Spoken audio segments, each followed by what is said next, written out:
నమస్తే, welcome to Disha TV. నిన్న Shiva Chauhan media ముందుకు వచ్చి, ఎవరైతే మంగ్లీ వాళ్ళ తమ్ముడు ఉన్నాడో మీడియా ముందుకు వచ్చి కూడా క్లారిటీ ఇవ్వడం జరిగింది. మా అక్కకు సంబంధం లేదు, మా కుటుంబానికి సంబంధం లేదు, మా క్లీన్ చీట్ రాబోతుందని చెప్పాడు. దాని తర్వాత కూడా చాలామంది కూడా అది ఒక ఫేక్ ప్రెస్ మీట్ అని కూడా కౌంటర్లు ఇవ్వడం జరిగింది. అదేవిధంగా మంగ్లీకి ఎవరెవరైతే సపోర్ట్ చేస్తున్నారో వాళ్ళందరినీ కూడా చెప్పులతో కొట్టాలి, మంగ్లీ స్కామ్లో ఉంది, మంగ్లీ వల్ల ఎంతోమంది జనాలు చనిపోతున్నారని కూడా వాళ్ళు చెప్పడం జరుగుతుంది.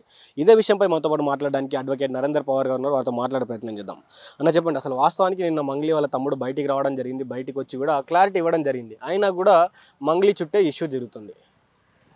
ఈ ఇష్యూ అసలు పాత్రధారులను వదిలేసి కేవలం మంగ్లీ వాళ్ళ ఫ్యామిలీని వ్యక్తిగతంగా టార్గెట్ చేయడం అనేది చాలా మంచి పద్ధతి కాదు. అది ఒకవేళ ఇప్పుడు వాళ్ళే చెప్తున్నారు, మేము ఒకవేళ తప్పు చేసి ఉంటే చట్టం ముందు మేము చట్టానికి సమానమే, మేమేం చట్టానికి చుట్టం కాదు, మేము ఖచ్చితంగా మా సైడ్ తప్పు ఉంటే మా వల్ల జరిగే ఏ నష్టానైనా మేము భరించడానికి సిద్ధంగా ఉన్నాం.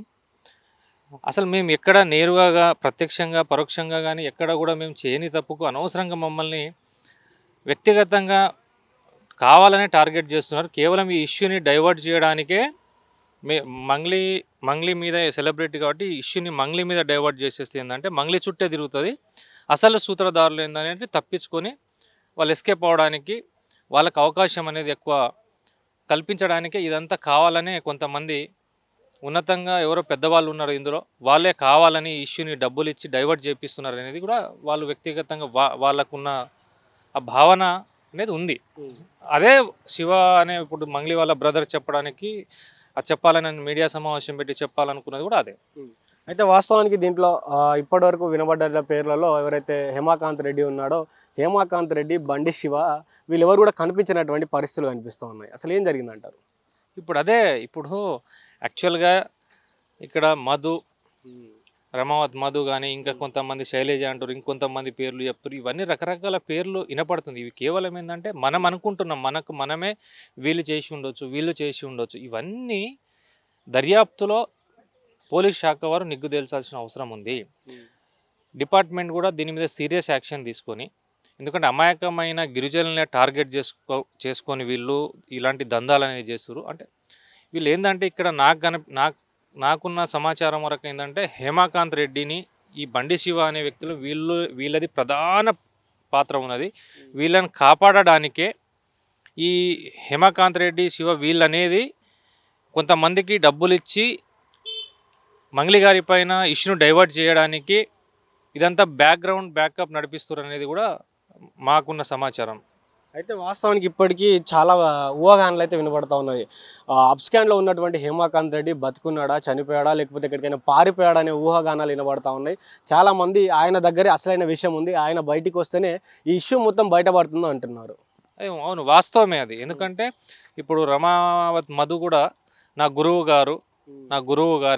గురువు గారికి నేను వెళ్ళి ఆయన ద్వారానే నేను చేసిన అని చెప్పేసి ఆయన క్లియర్గా చెప్తున్నాను. ప్రెస్ మీట్ పెట్టి కూడా నాకు ఇగో హేమాకాంత్ రెడ్డి, మళ్ళీ ఇంకొక లేడీ ఉన్నది, ఎక్కడున్నా మా సార్తో మా గురుగారితో ఏమే ఉంటుంది, ఈమె కూడా నేను బాధితురాలే అని చెప్పి అలా కొత్తగా డ్రామా క్రియేట్ చేస్తారు. ఇదంతా కావాలనే ఇష్యూని డైవర్ట్ చేయడానికి కోసమే ఇదంతా చేస్తారని చెప్పేసి ఎవరైతే ఇప్పుడు నిందితుడు ఉండో రమావత్ మధు క్లియర్గా అది చెప్తుండు. ఇప్పుడు మంగ్లీ వాళ్ళ బ్రదర్ చెప్తుండ్రు. అంటే ఇవన్నీ కావాలని కేవలం మంగ్లీ గారి మీద ఇష్యూని డైవర్ట్ చేయడానికి మాత్రమే చేస్తున్నారు అనేది చాలా క్లియర్గా కనపడుతుంది. ఎందుకంటే అసలు ప్రధాన సూత్రధారి ఎవరు? హేమాకాంత్ రెడ్డి అనే వ్యక్తే ప్రధాన సూత్రధారి. అసలు ఇందులో అసలు హేమాకాంత్ రెడ్డి ఎటుపోయిండు, ఎవరు దాచిపెట్టారు, ఎక్కడ ఎస్కేప్ అయ్యారు, ఈ 100 కోట్ల రూపాయలను తీసుకొని ఎక్కడ దాచుకుండు, ఈయన వెనకాల కాపాడుతున్న పెద్ద తలకాయలు ఎవరు? ఇవన్నీ ఎందుకు అడగట్లేరు? కేవలం సరే మంగ్లీ తప్పు చేసిందే అనుకుందాం, అంటే ఎంతమంది తప్పు చేసి ఇందులో ఒక 10 మంది తప్పు చేసి ఉంటే మరి 10 మందిలో ఒక్క మంగ్లీ సైడే ఎందుకు ఇష్యూ ఈ నెల రోజుల నుండి ఒక మంగ్లీ మీదనే ఎందుకు అనవసరంగా ఇష్యూని పదే మంగ్లీ కాకుండా ఇంకా మిగతా తప్పు చేసిన వ్యక్తులు ఎవరు లేరా? వాళ్ళ గురించి ఎందుకు మాట్లాడతలేరు? మంగ్లీ తప్పు చేసి ఉంటే మీరు ప్రభుత్వం దగ్గరకో లేకపోతే డీజీపీ గారి దగ్గరకో వెళ్ళి ఈ ఇష్యూ ఈ విధంగా ఉంది, అమాయకమైన బాధితులు చనిపోతూ ఉన్నారు, ఖచ్చితంగా మీరు సీరియస్గా ఇదే బాధితులను తీసుకొని డీజీపీ ఆఫీస్ని ముట్టడించండి, లేకపోతే కమిషనర్ ఆఫీస్ని ముట్టడించండి. ముట్టడించి ఇది మాకు ఖచ్చితంగా రోడ్డు మీద కూర్చొని ధర్నా చేయండి. ఎందుకు ఒక కాడ ప్రెస్సులు పెట్టి ఒక పర్సన్ని వ్యక్తిగతంగా టార్గెట్ చేయడం? ఆమె తప్పు చేసి ఉంటే ఖచ్చితంగా చట్టం ఆమెను శిక్షిస్తుంది కదా. ఆమె ఆస్తులు ఏమైనా ఉంటే జప్తు చేసి ఎవరైతే బాధితులు ఉందో ఆ బాధితులకు పంచాలని కూడా చెప్తున్నాం మేము. చాలా మంది అంటారు మంగ్లీ గారికి మీరు సపోర్ట్ చేస్తున్నారు. మంగ్లీ గారికి నేను ఎందుకు సపోర్ట్ చేస్తా? ఎవరైతే అమాయకులు అయితే బలి అయినారో బలి అయిన వాళ్ళకి మాత్రమే న్యాయం జరిగేలా చూడాలి పోలీస్ శాఖ కానీ ప్రభుత్వం కానీ. మనలాంటి వాళ్ళైనా ఎవరైతే అమాయకులైన బాధితులు అయితే బాధింపబడ్డారో, ఎవరైతే దొంగతనంగా లేకపోతే వీళ్ళని ఆర్థికంగా బలహీనంగా చేసేసి వీళ్ళని గుంజుకొని కోట్ల రూపాయల డబ్బు ఎక్కడికి పోయినాయి, ఎవరు తీసుకుపోయారు? దేశం దాటించి పంపించిరా? లేకపోతే పెద్ద పెద్ద బడాబాబులు ఇందులో ఉన్నారా? ఈ బడాబాబులు ఎవరు ఉన్నారు? వీరి వెనకాల ఎవరు ఉన్నారు? ఇదంతా మీరు ఎందుకు ఇన్వెస్టిగేషన్ చేయట్లేరు? ప్రెస్ మీట్స్ పెట్టుకొని ఇక్కడ కూర్చొని ఒర్రుతా ఉంటే ఏమొస్తుంది? ఆవేశపడితే ఏమొస్తుంది? ఇప్పుడు నేను మాట్లాడితే ఏమైనా డబ్బులు తెచ్చిస్తానా? ఎవరు తెచ్చియాలి? ఇదంతా ఎవరి పని? చట్టం పని. ఒక సిస్టమ్ వ్యవస్థ పని ఉంటుంది. ఈ చట్టాన్ని అయితే ఎవరు అమలు చేయాలో వారి దగ్గరికి వెళ్ళి మనము ఆర్జించాలి, వాళ్ళకి వెళ్ళి మనం రిక్వెస్ట్ చేయాలి. లేకపోతే వారిపైన మనం తీవ్రమైన ఒత్తిడి తీసుకొస్తే కానీ ఈ వ్యవస్థ అనేది ఈ బాధితులకు న్యాయం జరుగుతుంది. కానీ ఎక్కడో కూర్చున్న మంగ్లీ అంటే సరే, మంగ్లీ తప్పు చేస్తే మంగ్లీ దగ్గర నేను తీసుకుపోయి ఏమైనా ఇట్లా మాట్లాడుకొని ఆవేశపడి కొట్లాడితే మన మంగ్లీ తెచ్చి ఇస్తుందా బాధితులకు డబ్బులు? మంగ్లీ తప్పు చేసి ఉందా? మాకు అనుమానం ఉంది. మంగ్లీని కూడా మీరు ఖచ్చితంగా విచారణ చేయండి. మంగ్లీ గారి ట్రాన్సాక్షన్స్ కానీ, మంగ్లీ గారి యొక్క సిగ్నల్స్ కానీ, కాల్ డాటాస్ కానీ ఏమున్నదో ఆమెను కూడా లోతుగా విచారణ చేయండి. మంగ్లీ గారి పాత్ర ఏమైనా ఉంటే ఖచ్చితంగా మంగ్లీ గారిని శిక్షించాలి. ఆమెకి ఏమైనా ఇక్కడ నుండి ఏమైనా ట్రాన్సాక్షన్ అయినా కోట్ల రూపాయలు ఏమైనా ఉంటే ఆ డబ్బులు జప్తు చేసి ఎన్ని కోట్లు అయితే ఆమెకు ట్రాన్స్ఫర్ అయిందని అనుకుంటున్నారో ఆ డబ్బు మొత్తం బాధితులకు ఇవ్వమని చెప్తున్నాం మేము. వాస్తవానికి మీరేమనుకుంటా ఉన్నారు? హేమాకాంత్ రెడ్డి ఏమైందంటే మీరేమనుకుంటా ఉన్నారు? మీకు ఎలాంటి అనుమానాలు వస్తున్నాయి? అంటే నేనేమనుకుంటున్నా అంటే అసలు ఎందుకంటే గిరిజన సమాజం, గిరిజన వాళ్లకు ఈ పోటీ ప్రపంచంలోనో లేకపోతే ఇప్పుడు నీ సమాజంలో వీళ్ళకు అంత నాలెడ్జ్ ఉండదు. సో హేమాకాంత్ అనే వ్యక్తి రెడ్డి సామాజిక వర్గానికి చెందిన వ్యక్తి కాబట్టి వీళ్ళు మాస్టర్ ప్లాన్ వేసి ఉండొచ్చు.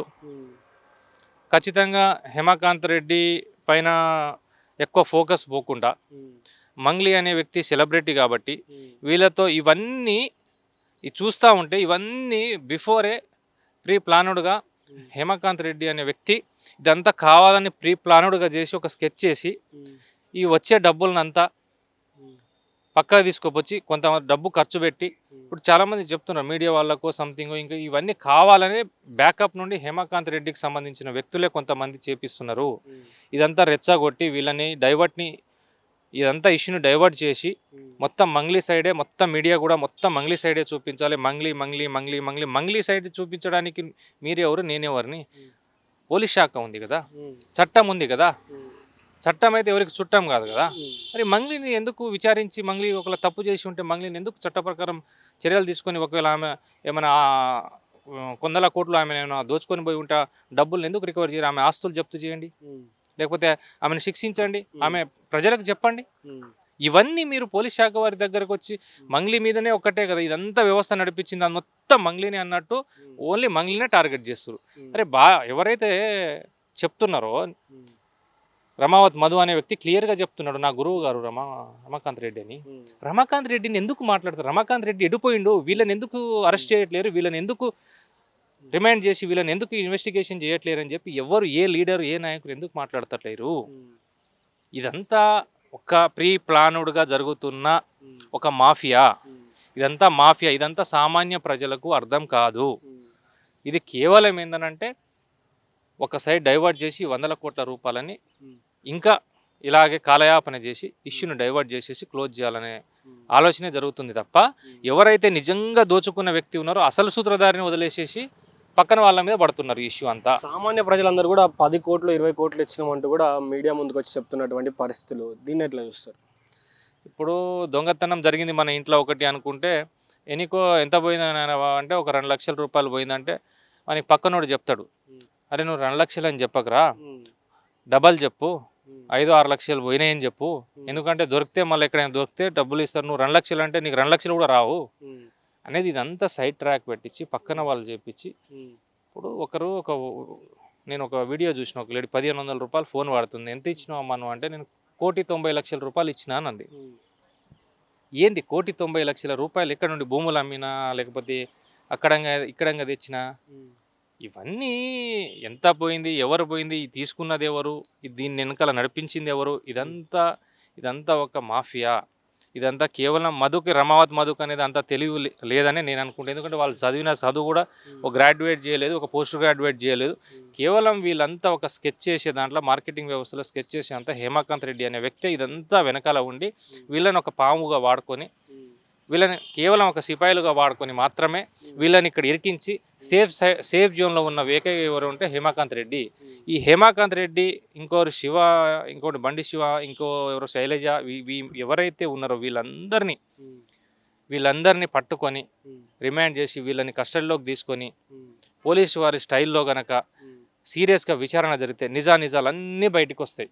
దీంట్లో ఎవరెవరు దొంగలు, ఎవరెవరు అమాయకులు, ఎవరు బాధితులు, ఎవరు, ఈ కోట్ల రూపాయల డబ్బు ఎక్కడికి పోయినది, మంగ్లీ గారి పాత్ర ఎంత ఉంది, ఇంకెవరి పాత్ర ఎంత ఉంది, వాళ్ళ తమ్ముడి పాత్ర ఎంత ఉంది, ఇదంతా పోలీస్ శాఖ వారు సీరియస్గా కేసుని తీసుకొని తొందరగా ఇన్వెస్టిగేషన్ చేసి ఇవన్నీ వస్తాయి కదా. మనం న్యాయస్థానాలపైన నమ్మకం లేనప్పుడు మనం మాట్లాడడం కూడా వేస్ట్. ఒక విషయం మాట్లాడుకుంటే నిజంగా మంగ్లీ వాళ్ళ తమ్ముడు పేరు కూడా పెద్ద ఎత్తున రావడం జరుగుతుంది ఈ కేసులో. వాళ్ళు మాత్రం ఇప్పటికీ సమాజంలో అట్నే తిరుగుతూ ఉన్నారు.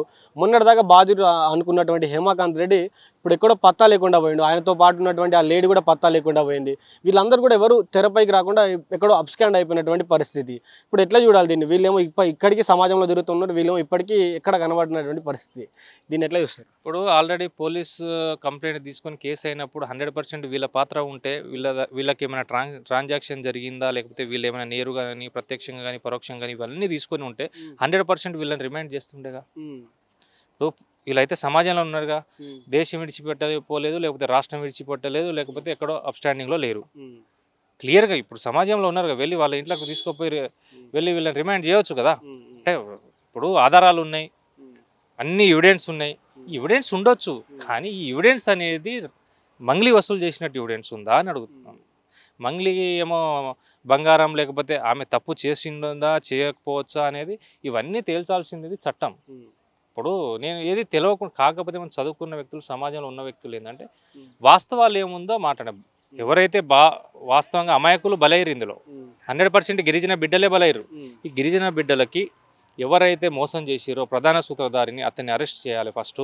అసలు ఈ హేమాకాంత్ రెడ్డి ఎక్కడున్నాడు? ఈ హేమాకాంత్ రెడ్డి ఇప్పటిదాకా దొరకరా? పోలీసులు తలుచుకుంటే ఎక్కడున్నా, ఇప్పటికీ నెల రోజులు దాటింది ఇష్యూ.